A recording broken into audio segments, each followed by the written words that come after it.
Assalamualaikum warahmatullahi wabarakatuh dan selamat pagi. Perkenalkan, kami dari kelompok 6. Di sini kami akan menjelaskan apa itu transplantasi hukum dan transplantasi kultur. Yang pertama, saya akan memperkenalkan anggota kelompok saya. Yang pertama ada Martina Dwi Rianti dengan NPM 1830 Yang kedua ada Monica Arliana 1830 Yang ketiga ada Reni Aprilia 1830 dan yang terakhir ada saya Fania Azalia Novita NPM 1830 Di sini kami akan menjelaskan tentang transplantasi hukum. Yang pertama akan dijelaskan oleh Monica Arliana. Transplantasi secara etimologis berarti pencongkokan. Dalam konteks hukum, transplantasi berarti pencongkokan hukum dari suatu negara kepada negara lain yang berbeda realitas sosial dan sistem hukumnya. Menurut Frederick Skinner, memberi pengertian legal transplantation sebagai the process by which laws and legal institutions developed in one country are adopted by another, yang artinya transplantasi hukum tidak saja menggunakan proses adopsi hukum sebagai aturan tertulis, melainkan juga adopsi terhadap kelembagaan hukum yang menyertainya. Menurut Alan Watson, mengemukakan bahwa transplantasi hukum merupakan the borrowing and transmissibility of rule from one society or system in another, yang menyebutkan suatu proses meminjam atau mengambil alih atau memindahkan hukum dari satu negara atau dari satu bangsa ke tempat, negara atau bangsa, yang kemudian hukum itu diterapkan di tempat yang baru bersama-sama dengan hukum yang sudah ada sebelumnya. Jadi transplantasi hukum sebagai bagian dari hukum suatu negara sangatlah bergantung pada political will negara atau adanya kemauan politik dari negara.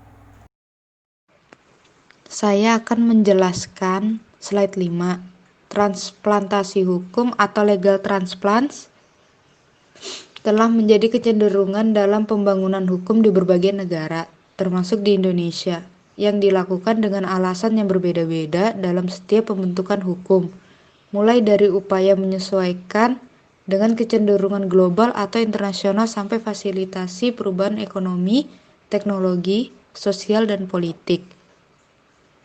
Pertemuan hukum itu dapat muncul dalam berbagai wujud melalui transplantasi hukum, baik karena alasan-alasan pembangunan atau reformasi hukum melalui penggunaan subsistem asing, maupun hubungan timbal balik antara dua negara atau lebih, seperti perdagangan, juga pemanfaatan tenaga ahli yang pemikiran hukumnya memiliki karakteristik hukum asing. Pertemuan atau subsistem hukum tersebut bukan tanpa akibat, namun menimbulkan persaingan yang memungkinkan dominasi salah satu di antaranya, atau setidak-tidaknya pencampuran di antara dua atau lebih subsistem hukum yang menimbulkan fragmentasi dalam berbagai sistem hukum, baik itu civil law, common law, hukum Islam, dan sistem hukum lainnya. Di Indonesia ada transplantasi hukum dari berbagai sistem hukum asing atau negara lain dalam pembentukan berbagai undang-undang. Transplantasi hukum dalam perspektif perbandingan hukum dan budaya atau biasa disebut comparative law and culture, potensial melahirkan ketidaksepadanan antara hukum dan masyarakat. Yang kedua ada mengingat hukum asing atau model memiliki basis material hukum dan sosial berbeda dengan tempat dipindahkan atau penerima, seperti di Indonesia yang basis material dan sosialnya tercermin dalam Pancasila atau hukum lokal. Selanjutnya saya akan menjelaskan slide 7 tentang transplantasi hukum akan sangat rawan bagi bangsa Indonesia dengan alasan sebagai berikut. Yang pertama, kita jatuh ke dalam dominasi sistem hukum asing. Maksudnya kita akan terjebak pada logika filsafat hukum barat, tidak mempertimbangkan keseimbangan atau keharmonisan hubungan intern antara manusia. Bahkan hubungan mikrokosmos sebagai individu, dan makrokosmos mengikuti keteraturan yang ada di alam semesta, yang bagi bangsa Indonesia memiliki landasan sosiologi dan teologis yang sangat kuat. Yang kedua, hukum hasil transplantasi tidak sesuai dengan tata kehidupan bangsa Indonesia, sehingga menimbulkan kesenjangan yang mengakibatkan hukum tersebut tidak aplikatif karena apa yang dihukumkan secara resmi oleh kekuasaan nasional berbeda dengan yang dijalani dalam kehidupan sehari-hari oleh warga atau masyarakat. Selanjutnya, kami akan menjelaskan transplantasi kultur. Yang pertama akan dijelaskan oleh Fania Azalia Novita. Selanjutnya di sini saya akan memberitahukan pengertian transplantasi kultur menurut para ahli. Di sini terdapat 3 ahli. Yang pertama ada Robert B. Seidman, yang kedua ada F.C. von Savigny, dan yang terakhir ada Leon Duguid dari Prancis. Di sini yang pertama saya akan menjelaskan atau memberitahukan pengertian transplantasi kultur menurut Robert B. Seidman, yaitu the law of non-transferability of law menyimpulkan bahwa hukum suatu bangsa tidak dapat diambil alih begitu saja, tanpa harus mengambil alih aspek-aspek yang mengitari aspek sosial budaya tempat di mana hukum itu berpijak. Yang kedua ada F.C. von Savigny meyakini bahwa faktor budaya sangat berperan untuk menentukan corak hukum suatu masyarakat bahkan bangsa. Setiap bangsa yang dipersatukan oleh bingkai sejarah yang sama biasanya memiliki satu jiwa bangsa atau Volksgeist. Hukum tidak dibuat melainkan tumbuh bersama dengan masyarakat. Dan yang terakhir ada Leon Duguid dari Prancis menyimpulkan bahwa hukum objektif itu tidak tumbuh dari jiwa bangsa atau dari undang-undang, melainkan dibangun oleh solidaritas sosial.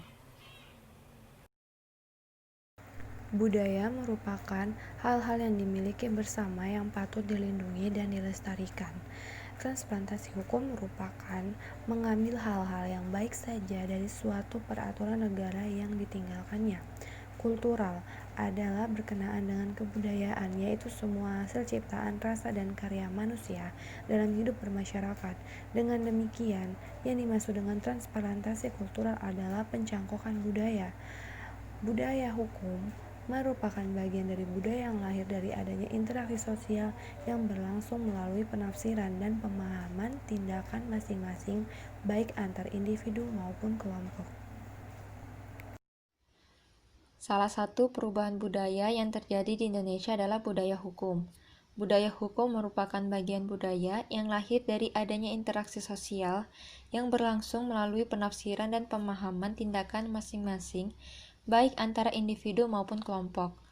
Perubahan budaya hukum merupakan bentuk dari perubahan yang direncanakan karena yang dimaksud dengan perubahan yang direncanakan itu terjadi di dalam masyarakat, dan hal ini direncanakan terlebih dahulu oleh pihak-pihak yang menginginkan adanya perubahan. Perubahan yang terjadi dalam budaya hukum itu bisa terjadi karena adanya hubungan fisik antara dua masyarakat yang diikuti adanya pengaruh timbal balik sehingga masing-masing masyarakat akan mengalami perubahan. Dalam menyikapi perubahan budaya hukum ini, hendaknya masyarakat itu tidak perlu resah karena hukum akan terus bergerak memenuhi setiap kebutuhan masyarakat dan hukum akan tumbuh untuk mengatur kehidupan masyarakat. Oleh karena itu, seharusnya budaya hukum yang ditanamkan dalam masyarakat hendaknya bernilai positif agar dapat diterima oleh masyarakat.